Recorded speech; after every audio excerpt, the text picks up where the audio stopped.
We will now move into the implementation case studies from CRFM member states that are signatories to the United Nations Fish Stock Agreement. And we will begin, if she is online, Dr. SHELLY-ANN Cox from Barbados, Chief Fisheries Officer for Barbados. Thank you, Chris, for the introduction. So I'm happy to offer a more national level perspective of how we're looking to implement the UN Fish Stocks Agreements. And my colleagues have done a very good job in terms of providing that background context. So I'm just going to speak specifically to what we're doing in Barbados to implement those principles of the agreement. I want first to say that the agreement itself is a highly innovative agreement because of all of the collaboration that is required across countries, across even regions, sub-regions, and hence why you would see what will be presented this morning would be some of the initiatives we've taken to collaborate in terms of improving our own data collection and research program in Barbados.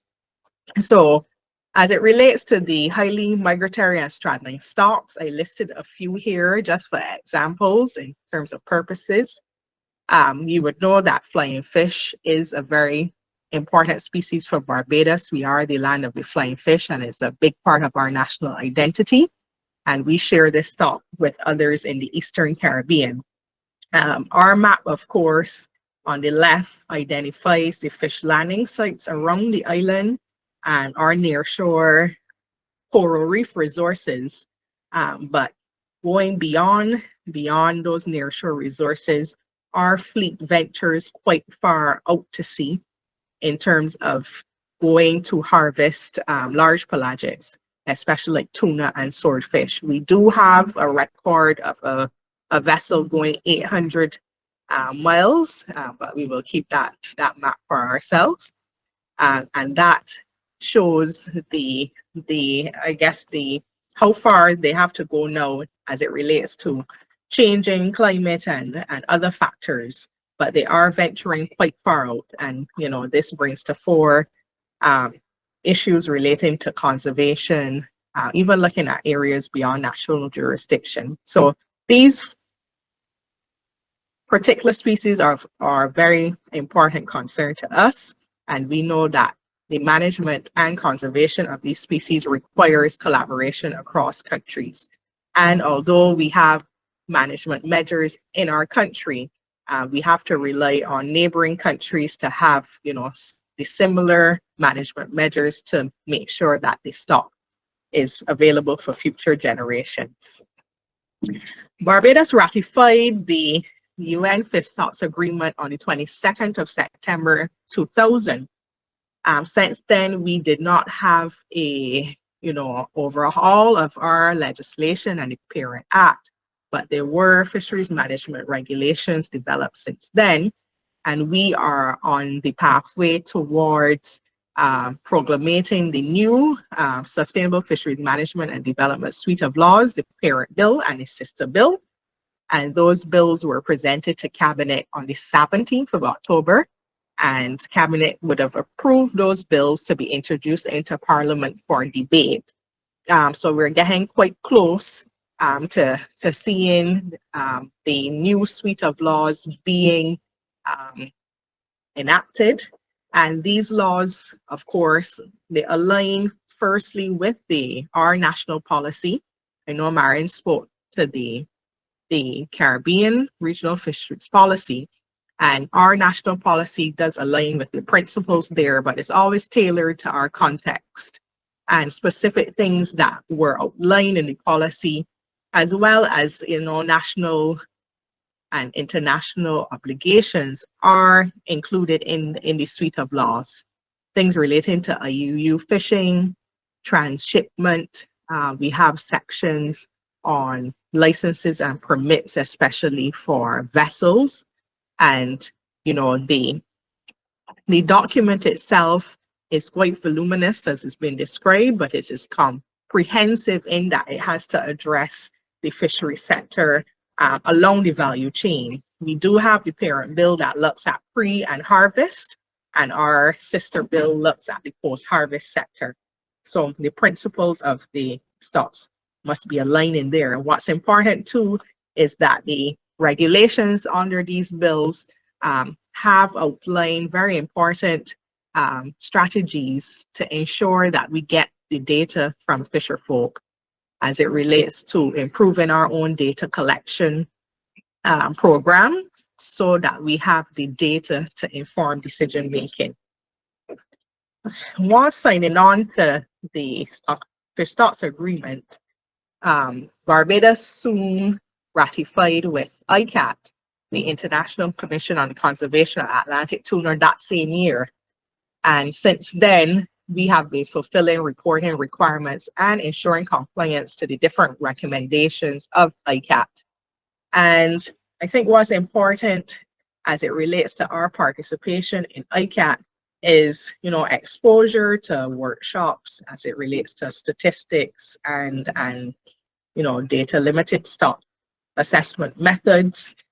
So over time, our capacity would have been built through that, and we would be exposed to information, even as it relates to the updated stock assessments being done by ICAT. We have been in attendance at several WCAFC meetings. Chris participates in the scientific advisory group, and Colvin sits on the working group for the anchored FADs, and we participate in some of the species-specific working groups. So this is quite important in terms of making sure that the country is exposed to the latest information as it relates to the species of fish that are commercially important to us, and how that information helps us to make sure that we are integrating that into our national legislation, but in terms of our implementation of strategies on the ground. When we think about some challenges and opportunities, we do have so many outdated biological studies as it relates to dolphin fish and flying fish, for example.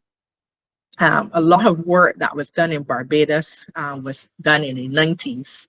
Many of you would be familiar by the work of Professor Oxenford, and the need for that information to be updated age and growth studies for flying fish, dolphin fish as well. The fact that we, have been advocating for a research vessel to come to the Caribbean to conduct stock assessments. Limited human and financial resources to sustain data collection and research.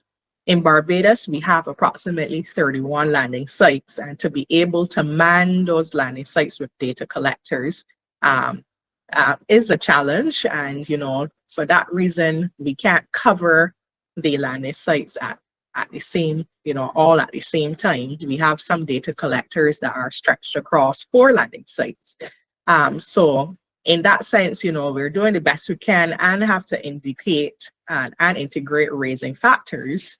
But, one would want accurate data and increasing that human capacity to be able to have better coverage and make sure that we have trained staff on board, fisheries biologists, fisheries data analysts that can work with the data and be exposed to training so that we can have the information that we need.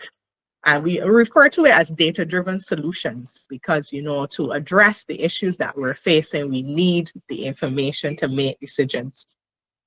Challenges like IUU fishing, for example, we've taken the angle at mandating vessel monitoring systems aboard our vessels to help inform vessel activity out to sea, and using platforms that would show AIS locations to show us possibly if there are any vessels that might be in our waters.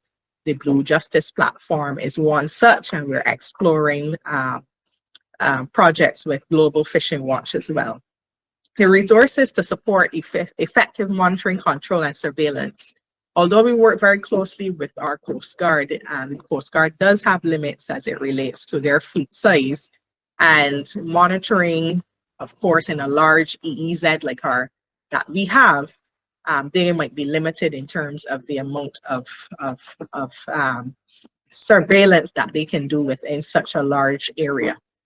And there are lots of opportunities, though, and a lot of it relates to how we work across divisions in the Caribbean, exchanging knowledge and transfer. For instance, Dominica would have shared their own electronic form for data collection, catch and effort data, and we would have adapted that to our context as we aim to, digitize our process. When certain issues arise, we would call on different countries just to find out how they would have addressed things. Private sector collaboration, again, we have been working a lot and closely with private sector, not only academia, but private sector as it relates to, for instance, just in Barbados, looking at large oil companies that have been assisting with providing data to give us insights into research as it relates to diesel consumption. And, other companies as well are interested in looking at research that would bring insights in terms of how to effectively manage a sector. We continue with the cooperation and collaboration with international governmental organizations, University of the West Indies and others, Bellairs Research Institute in Barbados. So there are some connections with us and McGill University. And overall, the opportunity that is there now for the implementation of the ecosystem approach to fisheries. And what is happening too on the local and in the national context of Barbados is the implementation of the Marine Spatial Plan process. And we are working very closely with the Coastal Zone Management Unit, looking at exploring ways to bring research vessels here from Ireland to be able to map our benthic habitat. So having that high resolution benthic data will assist us in having an idea, mapping out resources and a habitat that would be important for some of the large pelagics like swordfish, and validating some of the traditional knowledge. Speaking to the fisher folk over time, they have outlined, certain banks at a distance from Barbados that are known to have swordfish. And it will be good for us to use the different types of data sets that we have, the vessel monitoring, as well as this data set we'll be getting from the benthic habitat, to be able to see where exactly the fishing grounds are most productive and what times, and how that can influence how we go about with our management strategies. And other opportunities are training in data limited stock assessment methods, as I had alluded to a bit earlier. The way forward, we are, assiduously working on, these four major developments at the national level. We are testing our updated fisheries information system right now, which has centralized all of our different data sets in the division. And we are looking to officially launch that system very soon. That is going to help us in terms of delivery and services to our clients and stakeholders, but internally to really catalyze our research and development program. We continue with the implementation of the Sustainable Fisheries Management and Development of Suite of Laws, which will see the development of even more regulations. Right now, we have regulations for aquaculture and mariculture, the regulations for fisheries management that have adopted size limits, and the restriction of the capture of species like the oceanic white-tipped shark. Those are integrated in our existing fisheries management regulations that we hope to be soon promulgated. We're also in the process of developing a national fisheries management plan that is grounded in the EAF concept. And this plan will have species-specific management strategies. So we wanted that, once the new legislation was enacted, that we would be able to launch the development of the plan soon after. And then we are participating in several regional projects. One in particular is the Ribbit project that is looking at the reduction of bycatch and the development of a national program of action for sharks specifically. So I think these are 4 priority areas that we're seeking to address in the short term. And of course, there are several other things going on, but these are the guiding principles for all the work we do here at the division. We were asked to reflect and just propose some key takeaways and next steps after a review of the fish stocks agreements. And I think it's important to emphasize the points here on the screen that countries need to tailor the fish stocks agreements to the local context. The local context, we have several limitations as it relates to human and financial resources and what might be a national priority. And right now, our national priorities are the marine spatial planning process. And we have to be very strategic on how we can work with even our national government agencies to collaboratively work on what we have internally as our priorities to see how best we can get support for some of the data needs that we have, and making sure to establish realistic timelines and goals, which I think is very key and important. Something that should, of course, be highlighted is the resources that are needed to actually participate at the RFP and the RFMO levels. Subscriptions have to be paid annually. And, most recently, we had to pay additional funds to be able to access some of the panels for tropical tuna, etc. So annual budgeting to make sure that those subscription fees are in your budget, as well as making sure that you have access to the panels for ICAP especially, is quite important. And then to make sure that there are funds for in-person participation. Now in the age post-COVID, where we're very comfortable with online participation in different meetings, there's still added value in being there in person to be able to put across your points and being able to negotiate and network with other countries for knowledge transfer. I think a very important point right now as it relates with the upcoming ICAP meeting is a meeting that we're having tomorrow with CRFM led by Marin, is the collaboration across countries to articulate a joint statement at the upcoming meeting of ICAP in November as it relates to the quotas for marlin. Now Barbados we have been over quota for marlin for a few years, but we have very strong justifications based on the fact that marlin is needed for food security, but the way how we fish, and we're fishing in marlin-rich waters, the gear will capture marlins. And we have a solid justification for that, and we need to band together. So we're happy for CRFM taking the lead in drafting that first statement and to present our case at ICAT. I know that what will be proposed is a payback plan of sorts, but we have to advocate so that, especially as it relates to accrued overages, that we aren't penalized because of our local context, our national context. So it's at this point that I will end the presentation just to give you just a preview of what we're doing at the national level to implement these very important principles. Thank you. Thank you, Dr. Cox, for that review of Barbados's experiences with and our measures for implementing the fish stock agreement.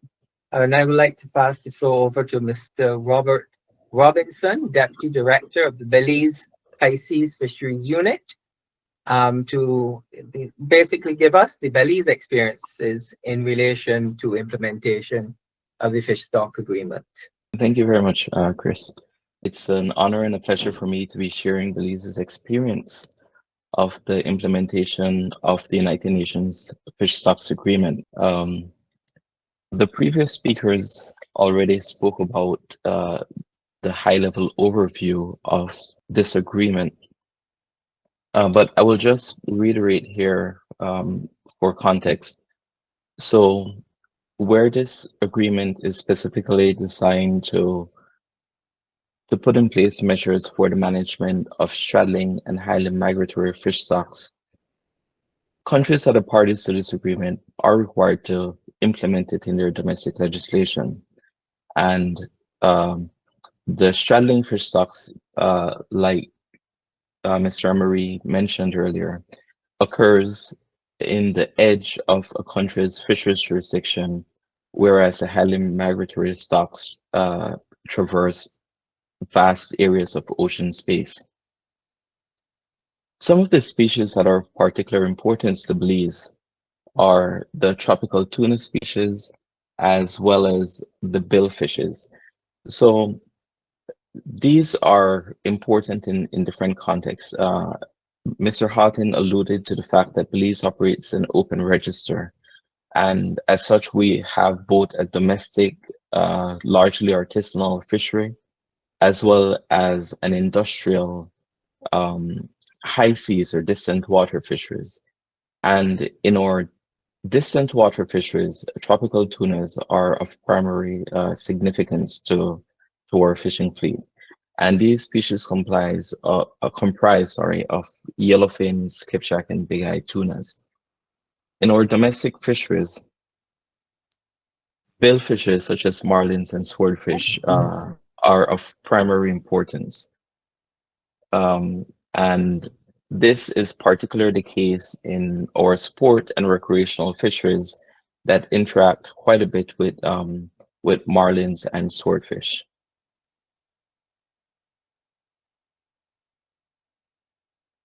So Belize acceded the United Nations Fish Stock Agreement on July 14, 2005, and this was around the time when there was significant transformation occurring in the strengthening of Belize's domestic framework, where the United Nations Fish Stock Agreement gives freedom to fish on the high seas to all sovereign states.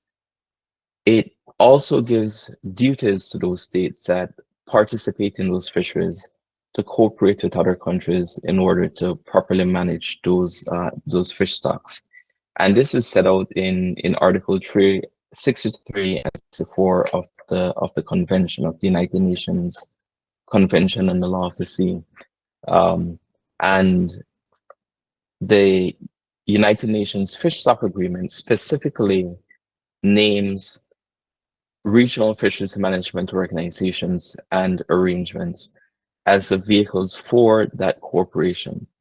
Now, it's important to highlight that in our domestic legislation, in its segmented approach, our Fisheries Resources Act, in its preambular section, lists or it defines the United Nations Fish Stock Agreement as one of those principal international obligations that are that the principles are enshrined throughout the regulation. In the objectives and principles, the primary objective of the Fisheries Resources Act is the promotion of long-term conservation, management, and sustainable use of fisheries resources. And this is also mirrored in the High Seas Fishing Act, which lists the same fundamental objective. The High Seas Fishing Act goes further to state that another primary objective is the implementation of the United Nations Fish Stocks Agreement, which was adopted for the implementation of the provisions of the United Nations Convention of the Law of the Sea.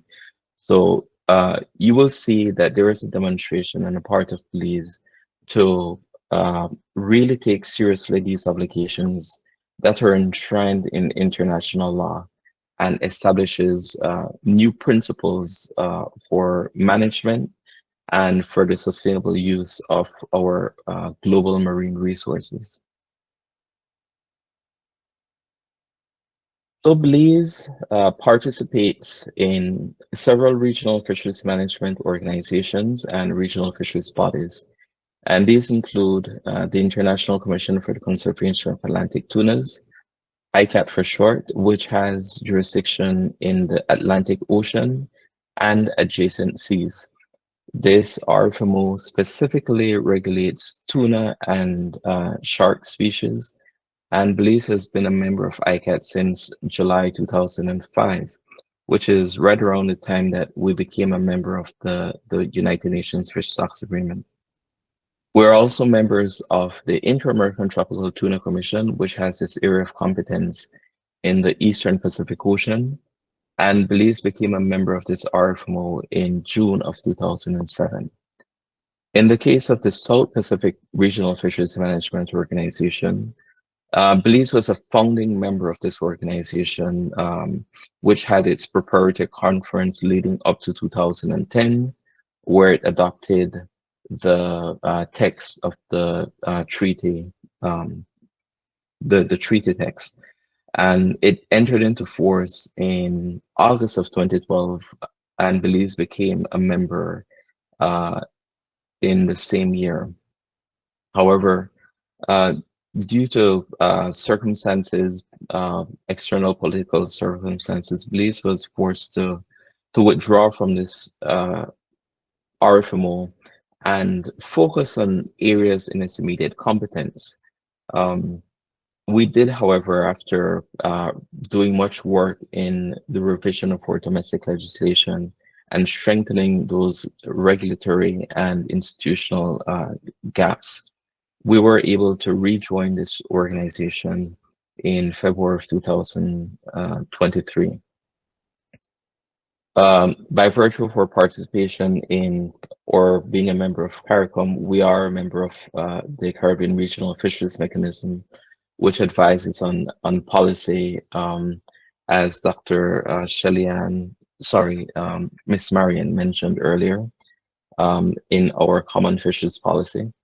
And as a part of Central America, we're also a member of the Organización del Sector Pesquero y Acuicultura del Istmo Centroamericano, which is essentially the Central American Fisheries and Aquaculture Organization.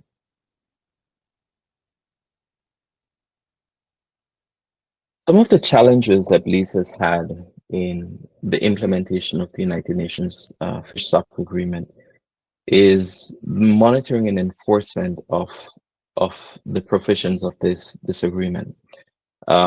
Operating a distant water fleet relies heavily on technology for compliance, and sometimes when technology fails, it could prove difficult to properly manage fishing activities.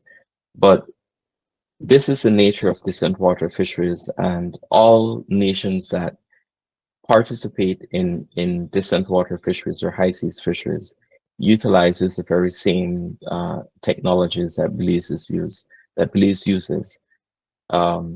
So in this way, we do try to mitigate this challenge by using the best practice of the industry. Another challenge is the limited resources that exist in most small developing states. There are often constraints for the allocation of resources to effectively implement the provisions of the agreement. However, we do our best to ensure that the budgetary process is followed in a timely fashion, and that we allocate the resources that are necessary for fulfilling the key provisions of this agreement. One of the recent trends that have emerged in high seas fisheries and even in our domestic fisheries are the impacts of climate change. And scientists have continued to study the changes in fisheries and fishing patterns due to the effects of climate change. And we continue to learn of the developments that are happening Some of the things, or one of the things that we're seeing are the scarcity of species in areas where they're normally prevalent, and the presence of those species in areas where they're normally not present. So in the case of tropical tunas, for example, we're now beginning to see those species occurring in temperate waters, which is very abnormal for tropical tunas. Usually in the temperate zones, you will find temperate species such as albacore or bluefin tuna, but not big eye and to a lesser extent yellowfin and skipjack. Some opportunities that we have through participation in the UNFSA, or the Fish Stocks Agreement as is commonly known, are capacity building, and this exists both through the United Nations framework through DOALOS, as well as our participation in the RFMOs. There are always opportunities for capacity building and technical training for personnel, which supports implementation or the effective implementation of the agreement. Our participation in the agreement and distant water fisheries also provides recourse to significant economic gains. Mr. Houghton mentioned earlier in his presentation that the highly migratory species are often high value species, and the economic benefit that derives to the fishing nation uh, can be quite high, and it makes quite an impact on your gross domestic product, especially when you're a small developing country such as Belize and other Caribbean nations. Through our collaboration with the regional fisheries bodies, both in Central America and in the Caribbean, we're able to expand our partnerships with other developing nations that have similar interests, such as Belize. And by participating in these uh, cooperation agreements, we're able to synergize our approach to fisheries management and present a united front in the larger international community when it comes to negotiation for the allocation of fishing opportunities. Moving right along, as we look forward in implementing the United Nations Fish Stock Agreement, Belize remains committed to strengthening its legislative framework. Uh, Currently, in our domestic fisheries, we're looking at strengthening our regulation that speaks to sport and recreational fisheries, especially since it forms such an integral part of our tourism product.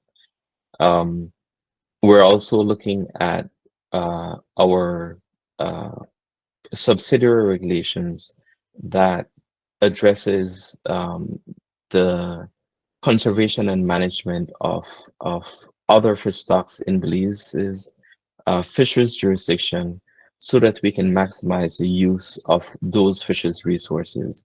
And like the Dr. Cox mentioned earlier in our presentation, this is being done through a comprehensive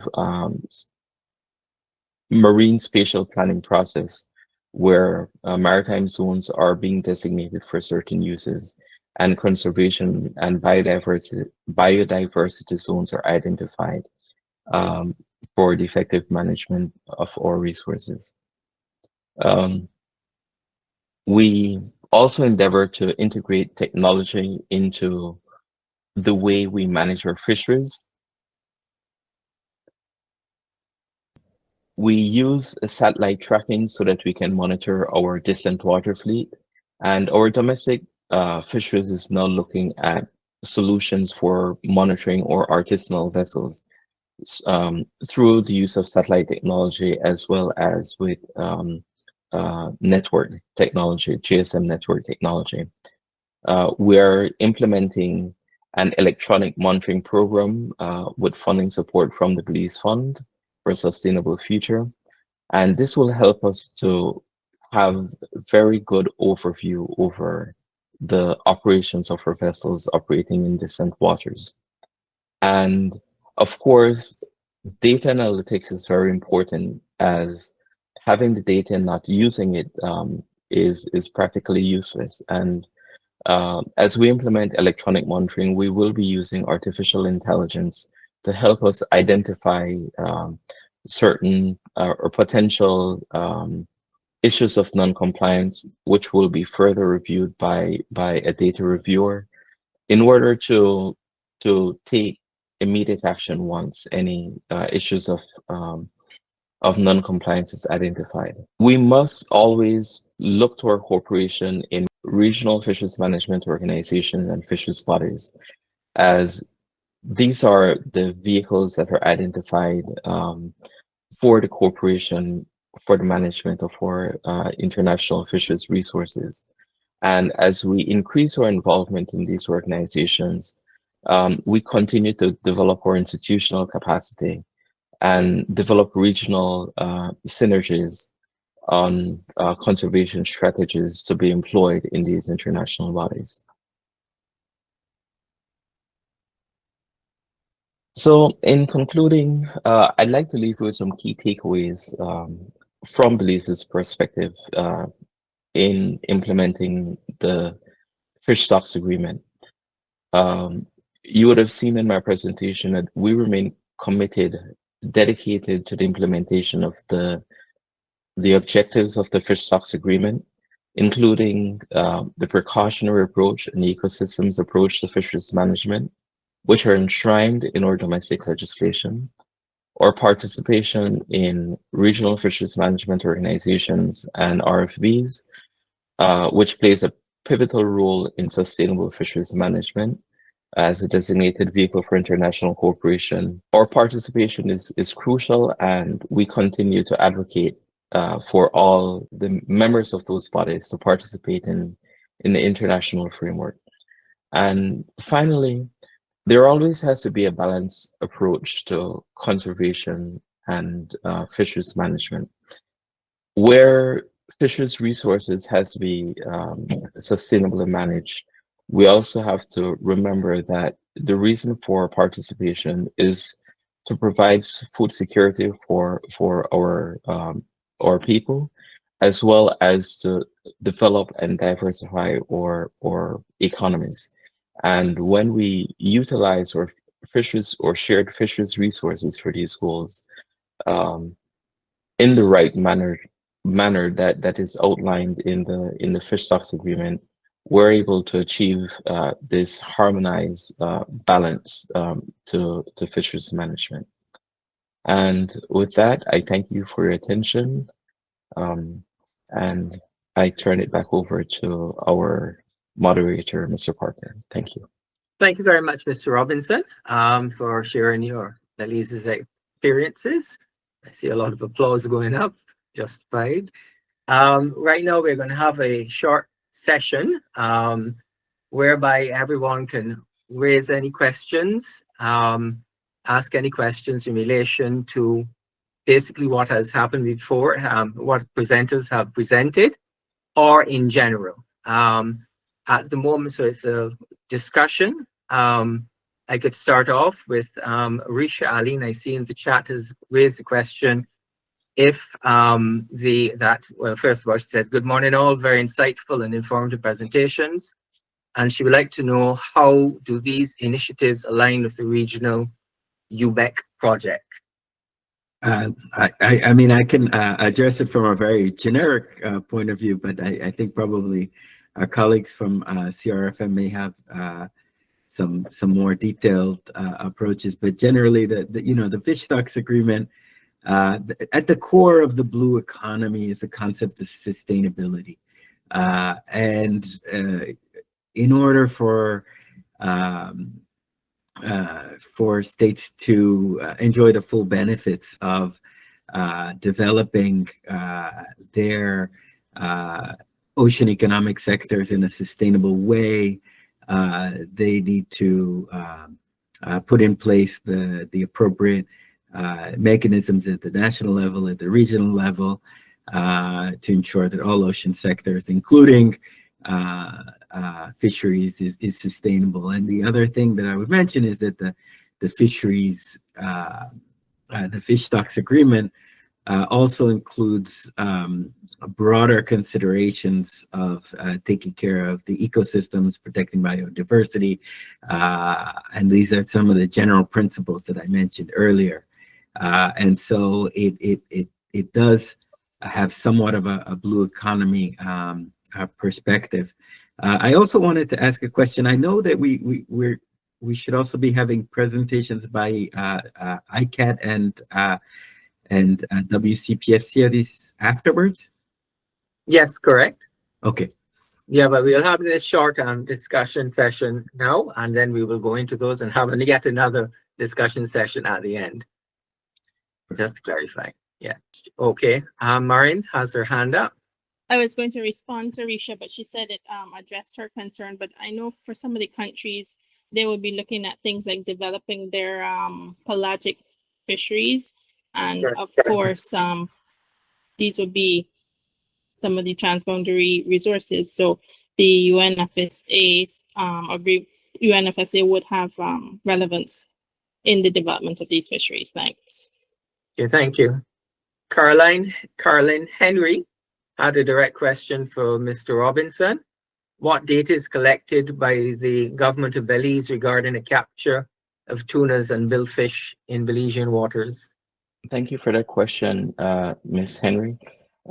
So I speak from the high seas fisheries perspective, and I can share what I know about our domestic fisheries. I know that the interaction with tunas and billfish in Belizean waters are very limited, and it occurs mostly in sports and recreational fisheries. So whenever there is a fishing tournament or some type of fishing tour, there will be interaction with these species. However, there are strict catch and release guidelines for billfishes, especially for marlins. In the case of tunas, on the other hand, retention is allowed, but because of the limited interactions with these species, the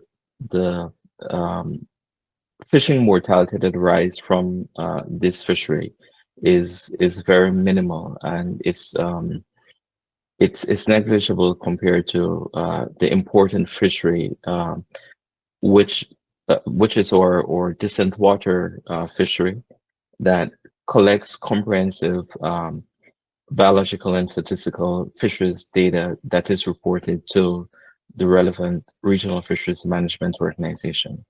I hope this answers your question, but I'm happy to follow up if you need a further explanation. Thank you. Thank you. I'm going to try and keep in queue because I think the next hand that was up was from Vernell Nichols. Vernell? Yes, Chair. Thank you, Chair. I want to just say thanks for the opportunity for to be here to participate in these discussions.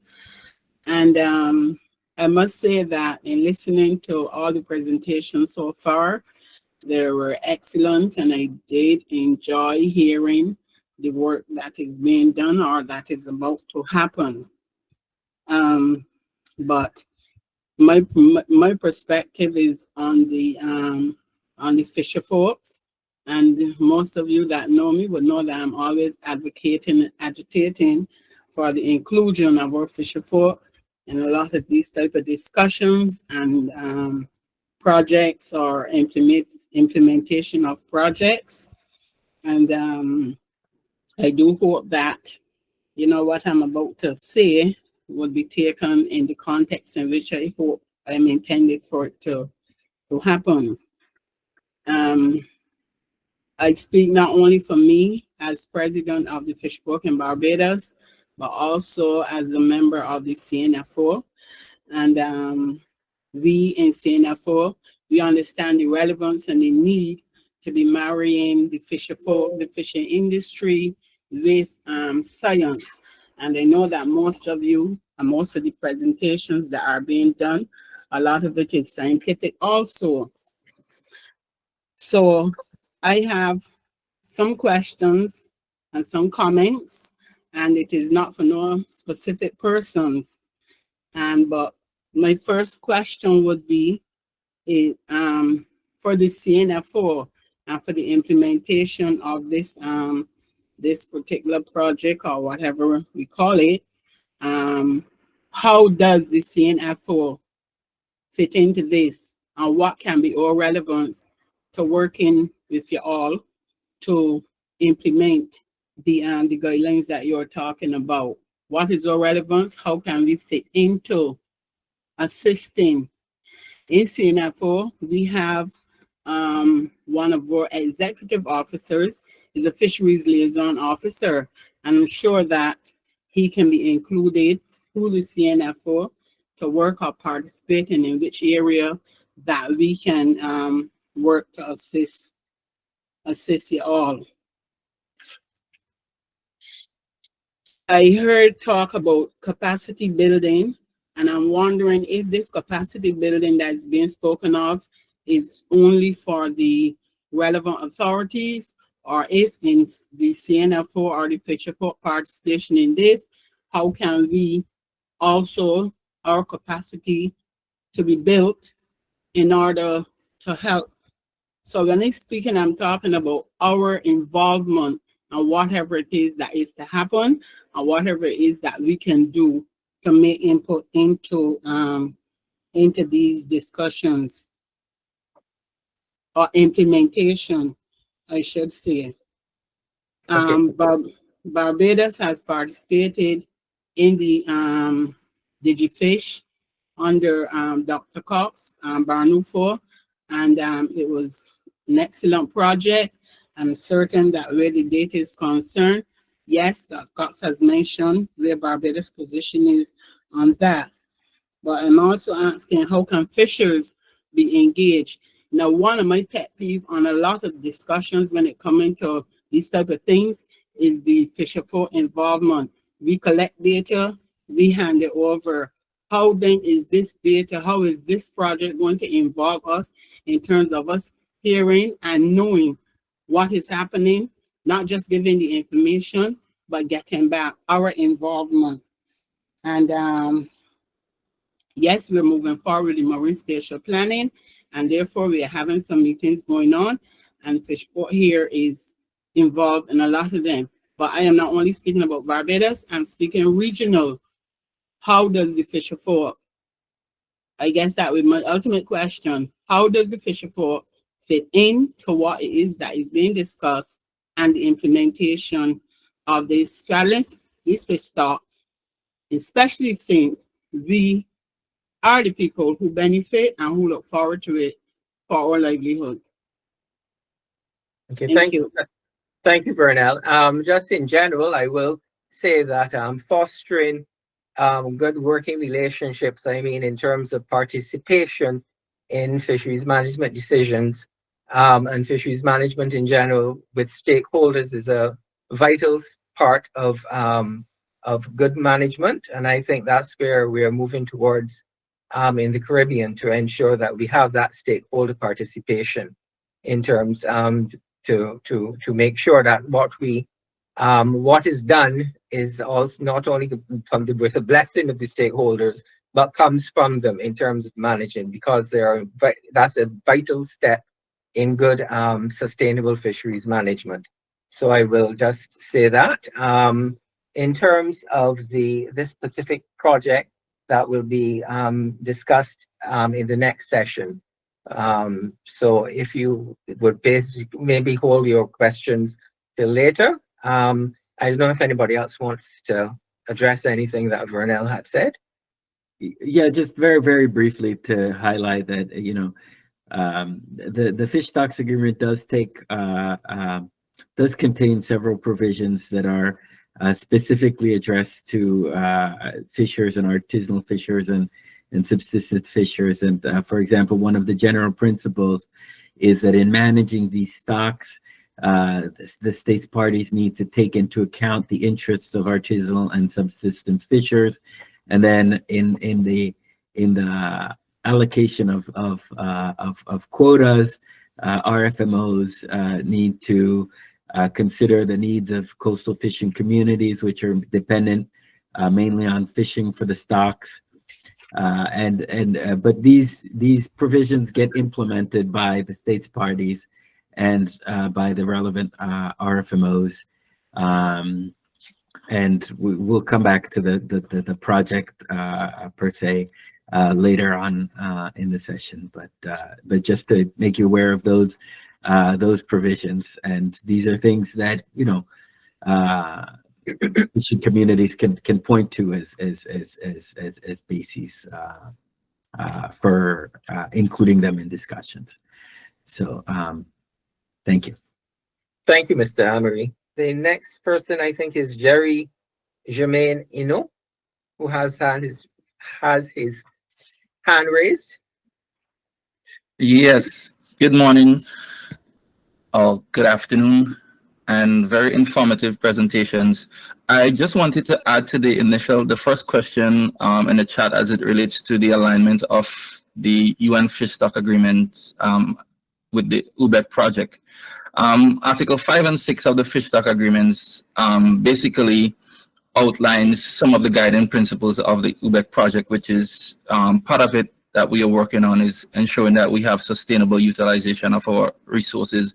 Though the UBEC project is territorial within EEZs, the Fish Stock Agreement, as I said, is the Article 5 and 6 are the principal guiding rules that the UBEC project follow, because part of the UBEC project is sustainable development and the utilization of our marine resources.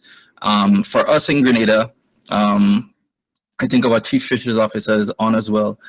The highly migratory species and the straddling fish stocks are very important to our fishery industry. And the UBEC projects look at enhancing our fisheries, and enhancing our fisheries enables us to capitalize on those fish stocks that are highly migratory and straddling several EEZ. So yes, the UBEC project is totally aligned with the UN Fish Stock Agreement. Thank you. Thank you for that intervention. The last question is from is in the chat. Lisena Maisima. What financial and technical assistance programs are most impactful for helping developing states meet fish stocks agreement requirements, and are there ongoing initiatives for capacity building in these regions? So, maybe I can just say that you know, the most important programs are those, and there's a variety of them. There's a lot of programs from the FAO and from regional bodies such as CRFM, but also the regional fisheries management organizations. They also have various capacity building initiatives. And when we get to the last presentation, we're going to highlight one program that is specifically tailored for the Fish Stocks Agreement, which is the UNFSA POA project, and we'll talk about that more in detail. But there are various sources of technical assistance which are related to the implementation of the Fish Stocks Agreement. thank you very much.